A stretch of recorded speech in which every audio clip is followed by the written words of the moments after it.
Mi tema para esta mañana lo tienen allí en la pantalla. La oración en la vida de Jesús. De acuerdo. En mi oficina tengo este pequeño cuadrito colgado. Hoy lo saqué para leerles una página que escribió alguien, no sé quién fue su autor, pero se las leo a ustedes a ver si les gusta. Se titula Una vida solitaria y dice así: he aquí un hombre nacido en una oscura villa, el hijo de una mujer campesina. Creció en otra oscura aldea, trabajó como carpintero hasta la edad de 30 años y luego por 3 años fue un predicador ambulante. Nunca escribió un libro, nunca poseyó una propiedad, nunca tuvo una familia, nunca asistió a la universidad, nunca hizo un viaje de más de 200 kilómetros desde el lugar de su nacimiento, nunca hizo alguna de las cosas que acompañan a la grandeza, no tenía ninguna credencial sino sí mismo. Siendo aún joven, la ola de la opinión pública se volvió contra él. Sus amigos lo abandonaron, uno le negó, otro le traicionó. Fue entregado a sus enemigos y debió soportar un juicio burlesco.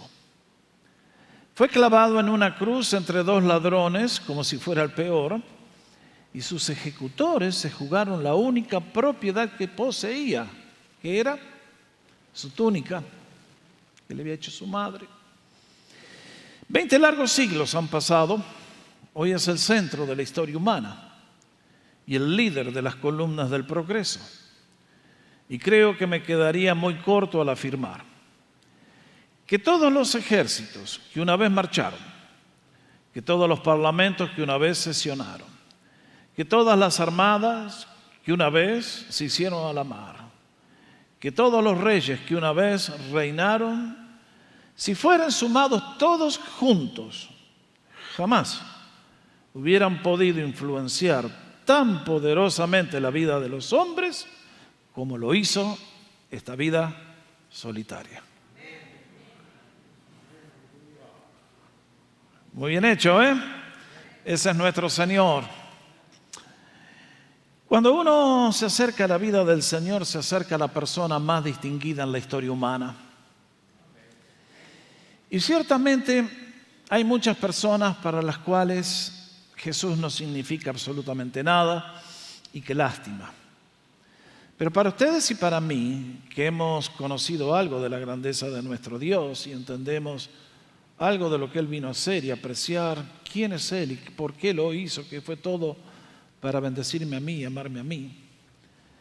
Entonces, cuando ustedes y yo nos acercamos a los evangelios, nos encontramos con esta vida que realmente alteró el curso de la historia humana de manera tan notable. Y la pregunta es esta: ¿cómo se explica la vida de Jesús? ¿Cuál fue el secreto de su poder? Indudablemente que hay 2 dimensiones. Alguien dirá, bueno, Él es Dios que se hizo hombre. De acuerdo. Como Dios hizo cosas que nadie podría llegar jamás a hacer, como por ejemplo caminar sobre las aguas del mar de Galilea. O la señal más grande de que era Dios, cuando lo que vamos a estar celebrando pronto, el domingo de resurrección, se levantó de entre los muertos y demostró quién es Él en forma definitiva. Pero luego hay una dimensión que tiene que ver con el lado humano del Señor, que muchas veces la gente al leer su vida piensa, bueno, pero todo lo que hizo el Señor lo hizo porque era Dios. No. Todo el resto lo hizo porque era hombre. Lo hizo como el hombre que Adán podría haber llegado a ser, excepto que nuestros primeros padres nos vendieron al diablo y desde ese día perdimos todo.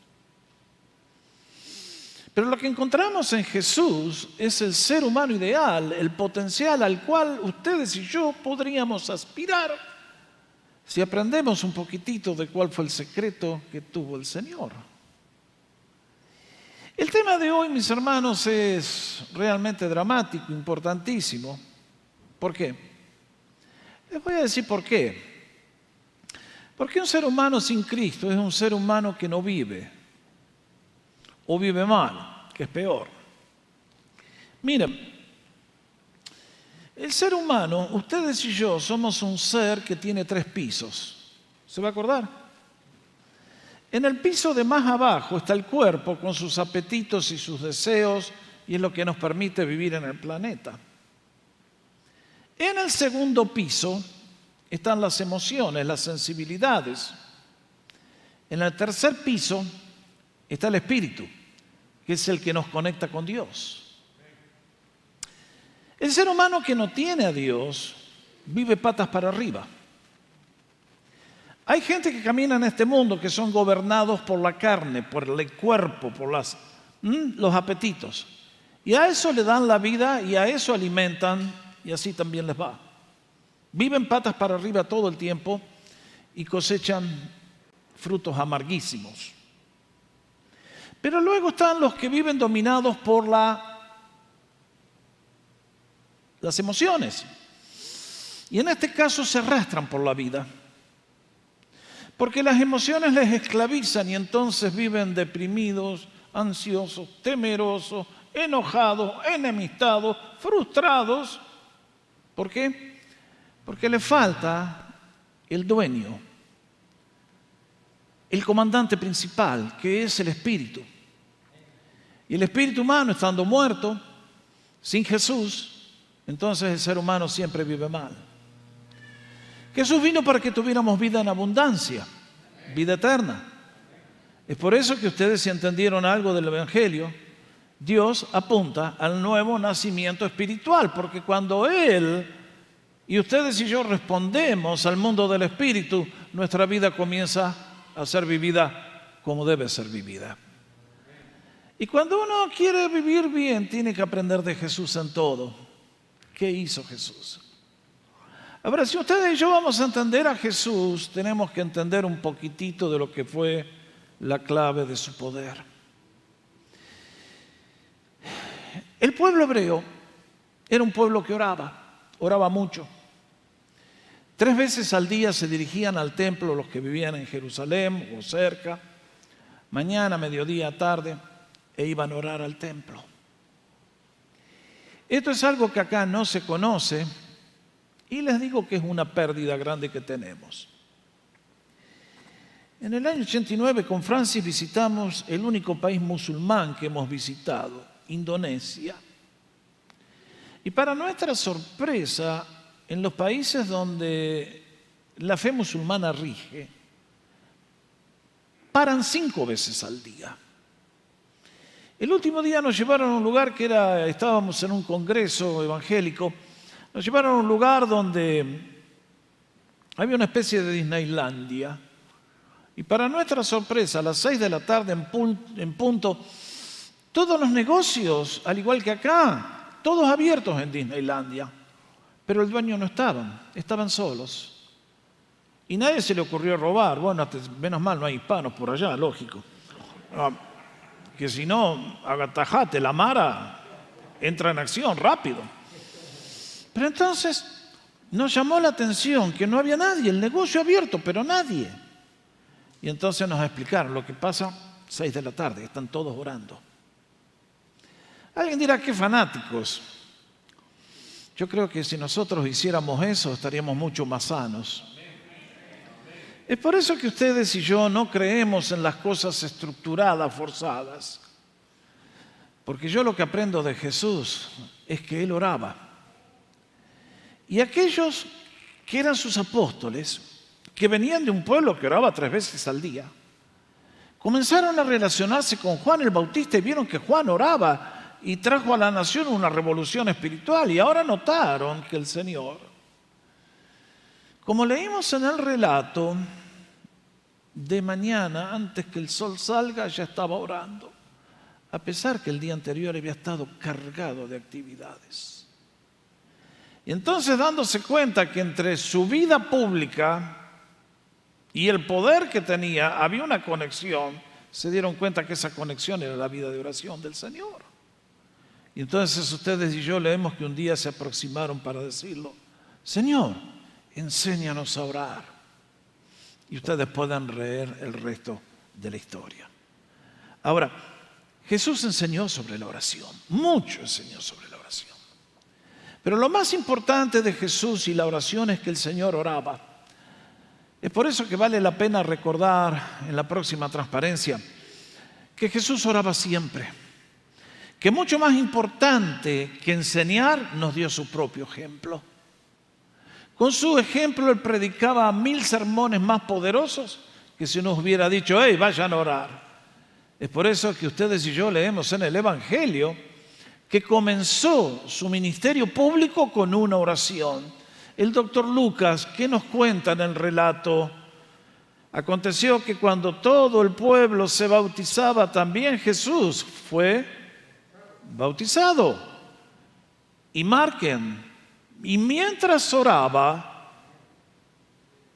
el cielo se abrió y descendió el Espíritu Santo sobre él. ¿No es notable?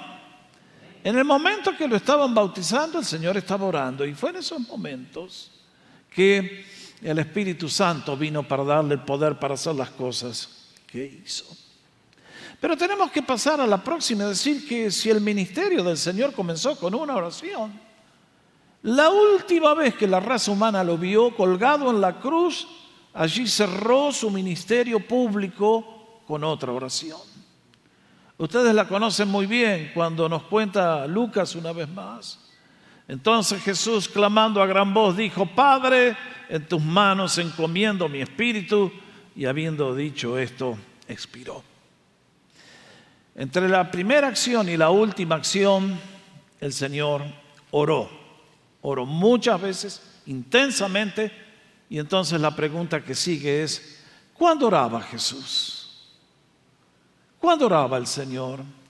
La próxima transparencia nos contesta de lo que leímos aquí en Marcos capítulo 1, versículo 35. Levantándose muy de mañana, siendo aún muy oscuro, salió y se fue a un lugar desierto y allí oraba. Note bien, el día anterior había sido un día súper cargado de actividades. Para el que no sabe de estas cosas, lee que el Señor vinieron con todos los enfermos, vinieron con todos los endemoniados y el Señor los mandó a todos, sanos, transformados. Pero lo que nadie imagina es el costo emocional que tiene para la persona que ministra en esas cosas. El espíritu es una carga gigante. El que hace eso se desgasta físicamente porque no se puede ministrar como si estuvieras tomando un café de Starbucks. No, demanda todo el ser. Y me imagino que cuando el Señor llegó a la casa donde estaba, cenó y ahí nomás en el sillón de la sala se quedó dormido. No me sorprende. Y sin embargo, al día siguiente, antes que todos se despierten, Él ya estaba buscando el rostro del Padre en oración. ¿Por qué creen que haría eso? Yo desde este púlpito les he dicho, hay gente que en el día de hoy toma Red Bull para tener energía. ¿Alguna vez se le ocurrió probar la oración? Pruébela antes de comenzar el día y le aseguro que va a tener algo mucho más fuerte que Red Bull.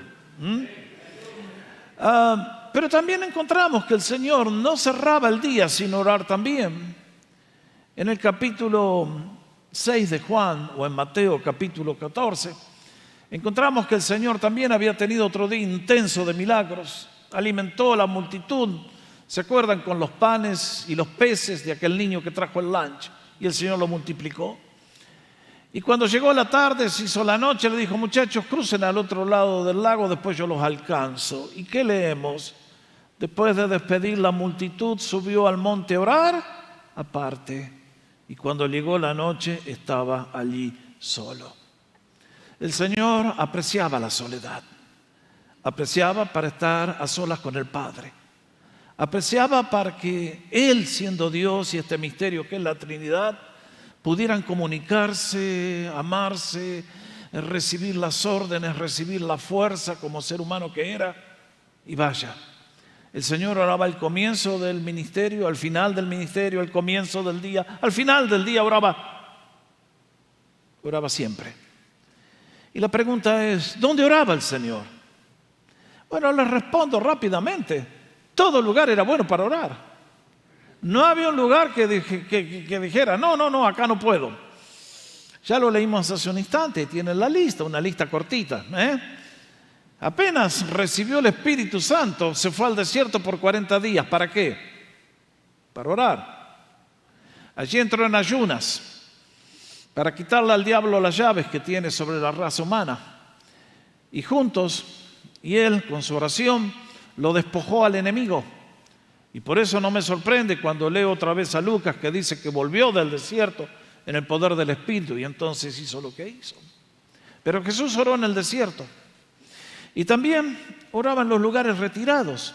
Ya lo leímos aquí en Marcos, buscó un lugar donde estuviera solas, donde no tuviera las presiones de la gente, porque en esos momentos necesitaba estar a solas con Dios. Hablar del huerto de Getsemaní, eso es todo un capítulo aparte. Pero ustedes notan muy bien, mis amados, que la noche de antes de ir a la cruz, el Señor se fue al huerto, donde oraba, nos dice, muchas veces, ¿no es cierto? Por eso Judas, cuando lo tuvo que encontrar para traicionarlo, sabía dónde ir a buscarlo, porque Jesús al monte de los olivos, al huerto de Getsemaní, había ido muchas veces. Y lógicamente el Señor tenía hábitos y allí iba. Y vaya, cuando leemos el relato de esa lucha en oración, realmente uno se queda asombrado.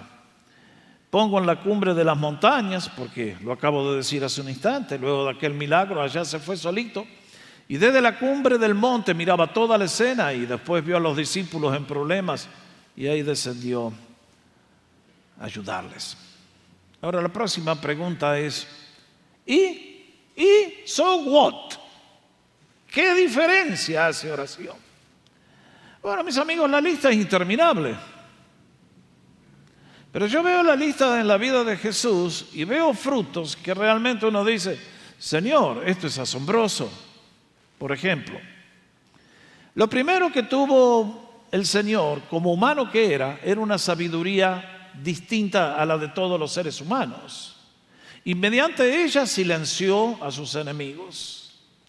Si ustedes leen el relato van a encontrar que luego del primer impacto que produjeron sus milagros, la nación se dividió. Algunos dijeron, este es el Mesías, y comenzaron a buscarle, y le amaban, le adoraban, le servían, estaban con él, y recibieron su bendición. Pero otros, justamente los que lo oraban para que llegue el Mesías, fueron los que le dieron la espalda, y lo comenzaron a hostilizar hasta que finalmente lo llevaron a la cruz.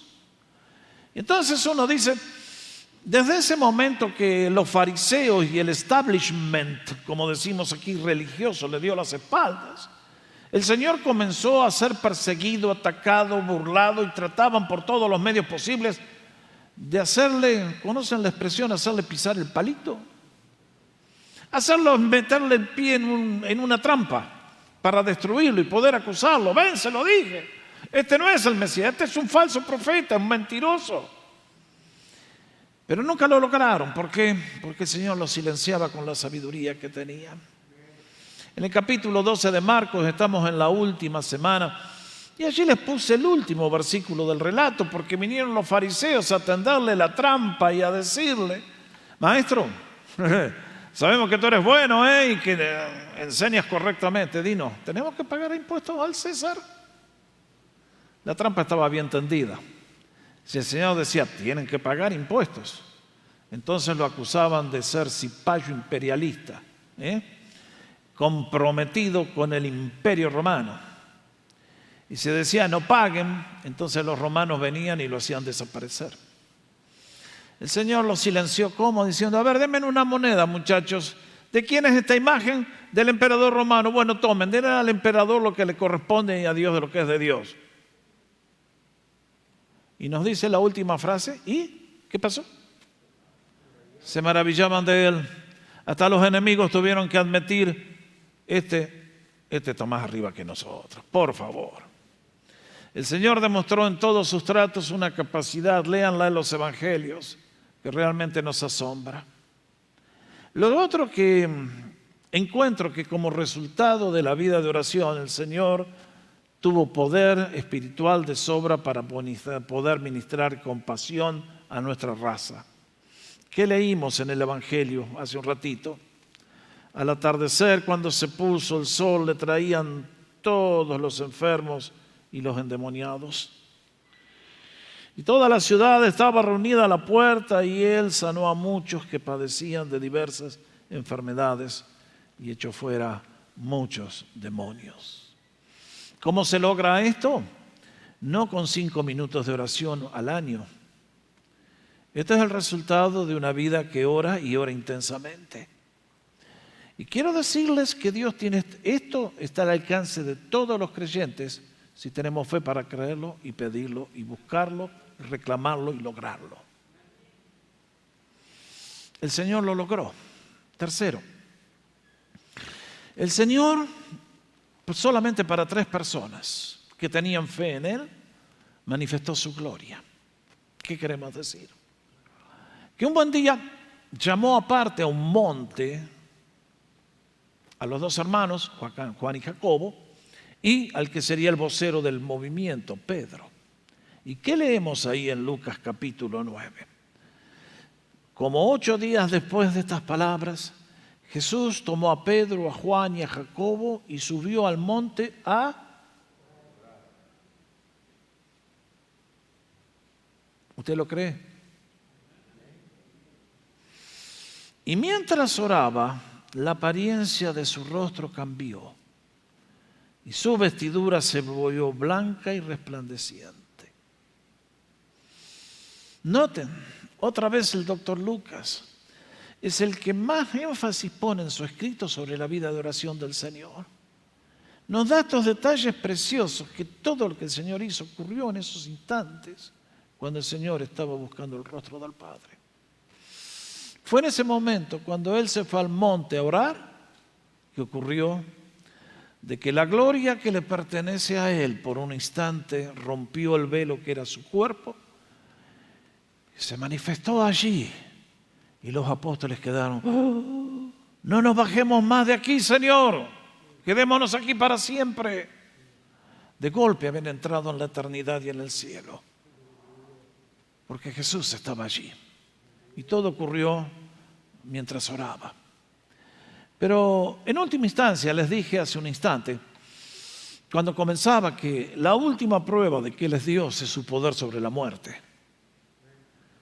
Si usted quiere demostrar que es un profeta, muchachos, ahí hay un cementerio, vayan a arruinarle el negocio a Forest Lawn y a, ¿cómo se llaman todos esos? Vaya y levántele todo el cementerio. Pero ustedes y yo sabemos que la muerte final, que cuando la muerte toma a alguien, nadie vuelve del otro lado. Y sin embargo el Señor, para demostrarnos quién es quién y quién es Él. Ustedes y yo conocemos el relato, cómo Él amaba a la familia de Betania. Hablamos de ellos hace unos domingos atrás. Y cómo Él en esa última semana de ministerio estuvo siempre parando en casa de Marta, María y Lázaro. Y vaya beneficio que tuvieron esos hermanos de darle la bienvenida a Jesús. Ustedes saben lo que pasó. El Señor estaba lejos cuando recibe el email diciendo, el que amas está enfermo. Desciende pronto. Y el Señor, porque es Dios y sabe todo y no necesita que nadie le informe porque ya lo sabe todo, en lugar de descender, nos dice que se quedó en ese lugar 4 días más. Y no cayó otro email, nadie le llamó, nadie le avisó. Pero como el Señor es Dios y es omnisciente y te ve a ti acá y ve a todos los creyentes en la China o en El Salvador o donde estén, en este momento nos ve a todos, Él supo todo lo que había pasado. Y Él estaba actuando de acuerdo a su plan, no de acuerdo a nuestras necesidades. Y entonces dejó que su mejor amigo muriera. Y cuando llegó a la aldea finalmente, todo el mundo lo recibió con el mismo tema. Señor, si hubieras estado acá, Lázaro no se moría. El Señor quería hacer algo mucho más grande que hacer un milagro de sanidad. Quería resucitar a Lázaro, que ya estaba en avanzado estado de descomposición. Después de 3 días el cuerpo colapsa. Empieza lo que ustedes y yo no queremos ni pensar. Y sabiendo lo que estaba pasando, el Señor les dijo a aquellos creyentes y nos dice a todos: ¿no te dije que si creyeres verás la gloria de Dios? Y entonces, ¿qué leemos en Juan capítulo 11? Y Jesús, alzando los ojos al cielo, dijo frente al sepulcro: Padre, gracias te doy por haberme oído. Yo sé que siempre me oyes, pero lo dije por causa de la multitud que está alrededor, para que crean que tú me has enviado. Y entonces dio la orden, y como dijo alguien, claro, en un cementerio distinto al nuestro, alguien que no conocía la escena, dijo: si el Señor no decía a Lázaro, los resucita a todos. Pero el Señor llamó a Lázaro, era el único que estaba en ese sepulcro, y vaya milagro que hizo. Y entonces uno se hace la pregunta: los apóstoles que estaban alrededor de él, ¿habrán agarrado la cosa? Mientras el Señor estuvo en la tierra no la agarraron, honestamente. Hasta que llegaron a la cruz andaban todavía, como les decía hace un rato, gente patas para arriba, gente arrastrándose, no habían agarrado la cosa.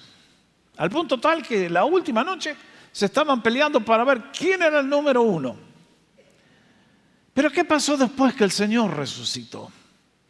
Bueno, ahí la cosa cambió. Cuando hemos estado estudiando junto al libro de los Hechos en los últimos meses, ¿y qué encontramos? Ustedes y yo leímos repetidas veces el lugar que la oración tenía en aquellos primeros creyentes.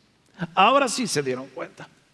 Ahora sí comprendieron que si en la vida vamos a avanzar y vamos a ser victoriosos, todo depende de la oración, de la misma manera que el Señor oraba. ¿Y qué leímos de la iglesia primitiva? Hechos 1:14. Ya lo estudiamos a esto. Todos estos, los 120 que estaban en el aposento alto, perseveraban unánimes en oración y ruego, con las mujeres y con María, la madre de Jesús, y con sus hermanos. Ah, sí. Esperen que va a venir el Espíritu Santo. Y no se fueron de vacaciones. Se quedaron en el lugar orando, intercediendo hasta que el milagro ocurrió. Pero no pasaron muchos días hasta que vino la persecución. Y ahora estaban contra la pared. ¿Y qué hicieron? 4:31. Cuando acabaron de orar, el lugar en donde estaban reunidos tembló y todos fueron llenos del Espíritu Santo y hablaban de palabra de Dios con valentía. La iglesia aprendió que en la oración hay poder, que la oración mueve la mano de Dios, que todas las mejores promesas de Dios están reservadas para el que ora, que la oración es la fuente de entrada, el camino de acceso a la presencia del Rey. Y vaya resultados. Y puedo dar muchos ejemplos más del libro de los Hechos. Encuentro la oración en el capítulo 6, que lo vamos a ver ahora en la próxima transparencia. Pero después sigan leyendo y lo van a encontrar en el capítulo 12, lo van a encontrar en el 15, lo van a encontrar en todas partes. La iglesia oraba. Aprendieron que la oración es la clave de todo. Y entonces leemos 6:4 de Hechos. Nosotros persistiremos en la oración y en el ministerio de la palabra. Los apóstoles finalmente aterrizaron. Comprendieron de que si la iglesia va a avanzar, depende de la vida de oración. Como les decía hace un rato, si un grupo humano no ve el valor de orar juntos, ese grupo está frito. Son como hijos desagradecidos con un padre, que son incapaces de hacerle siquiera un cumpleaños. A usted lo invitan a orar y usted dice: no tengo tiempo. Semana Santa, viernes, good luck, pastor. No. ¿Sabes lo que te estás haciendo a ti mismo al no orar? Te estás serruchando la rama donde estás sentado. Estás desagradando a tu Padre, que dio todo por ti. ¿Vale algo para ti la oración? No es cierto. Ustedes se dan cuenta, los humanos no nacemos orando. No nos gusta la oración. Preferimos 1000 cosas antes que orar. Si yo esta tarde, ahora que salgo del culto, les digo, a ver, déjame que te llevo. ¿Cuál es el mejor hotel? A ver, Ritz-Carlton, no, ya no está más, pero debe estar por ahí todavía, ¿no? Te invito a almorzar al Langhams. $100 el plato, ¿aceptas? No, ¿eh? Se ve que no tienen fe en mi billetera. Pero yo le digo, che, vamos que te invito a comer. Oh, usted se prende. Le digo, ¿te querés quedar un ratito que vamos a orar juntos? Pastor, usted disculpe, yo tengo que ir a trabajar. Me dejé la leche en el fuego y tengo miedo que se me caiga. Usted me llama y yo le digo, hoy no te puedo atender porque tengo que orar. ¿Y usted qué dice? Había sido sanguijuela, pastor, ustedes. ¿Por qué no va a trabajar alguna vez? ¿Se dan cuenta? Hemos llegado a la conclusión que la oración es para los perdedores, es para los que se quieren zafar de la vida, es para los que no tienen nada que hacer. No, mis hermanos, la oración es la clave de la vida. Lo fue para el Señor, lo es para ti, lo es para mí. Todos podemos hacer lo que el Señor hizo. Sí, denle un aplauso al Señor. Sí.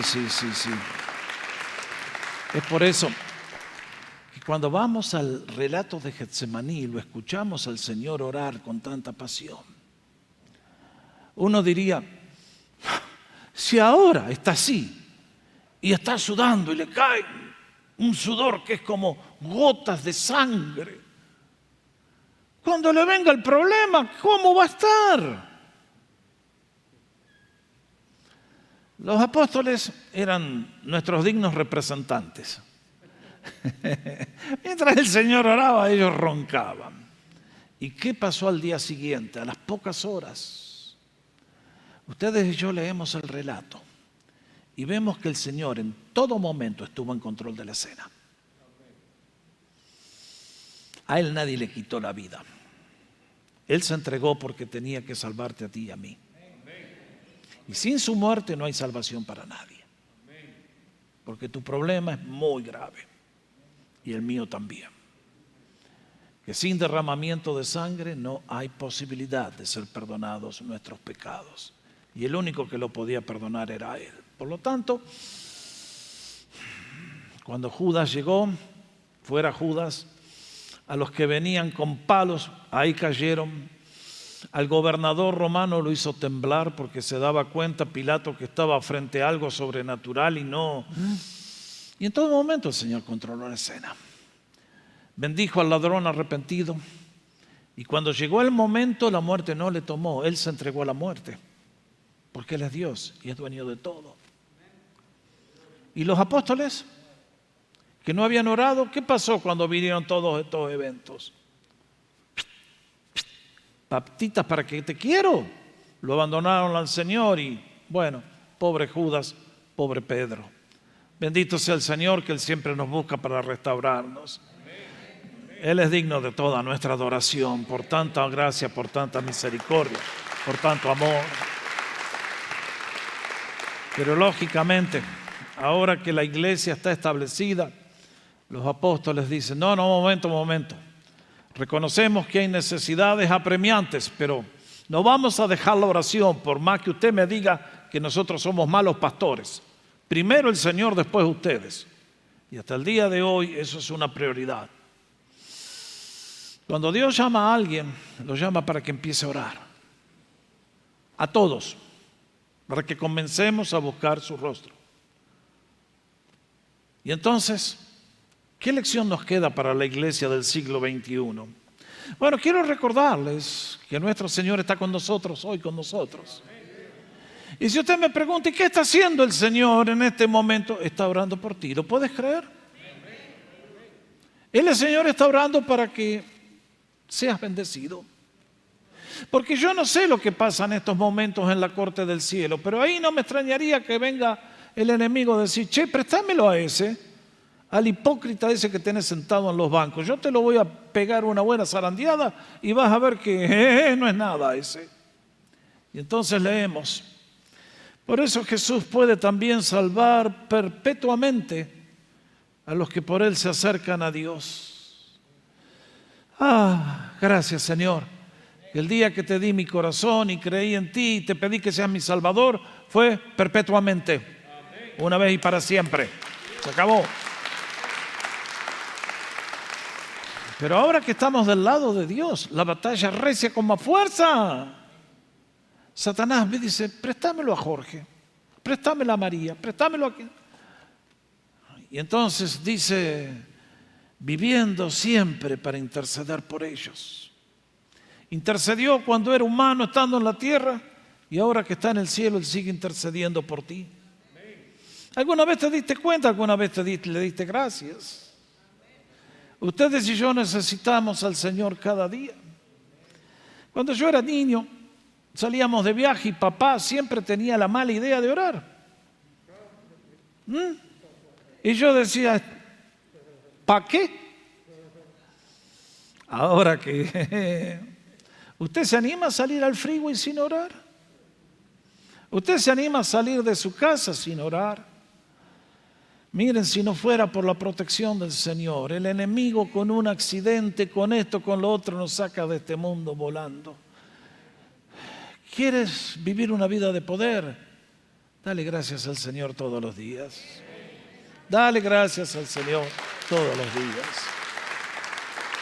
Ahora, mis hermanos, el Señor está intercediendo por nosotros. Ahora Él espera hijos un poquito creciditos, que crezcan alguna vez.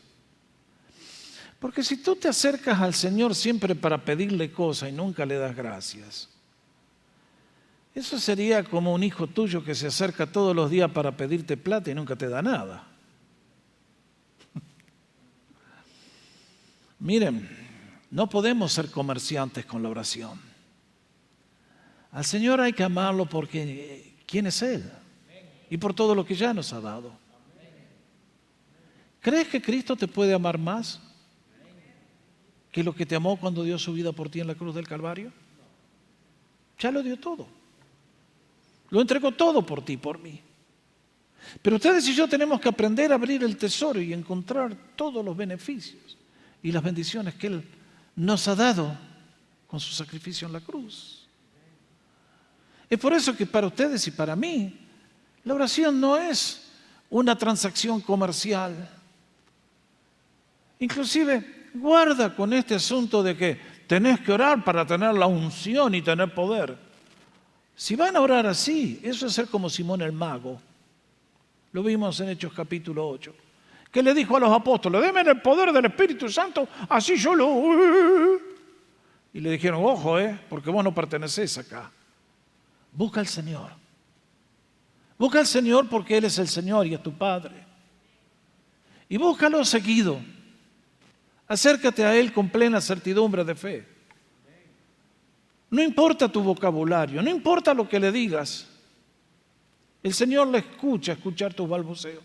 Hasta cuando te quedas dormido, te dice, y bueno, Él no se te da la espalda nunca. Él nos ama siempre.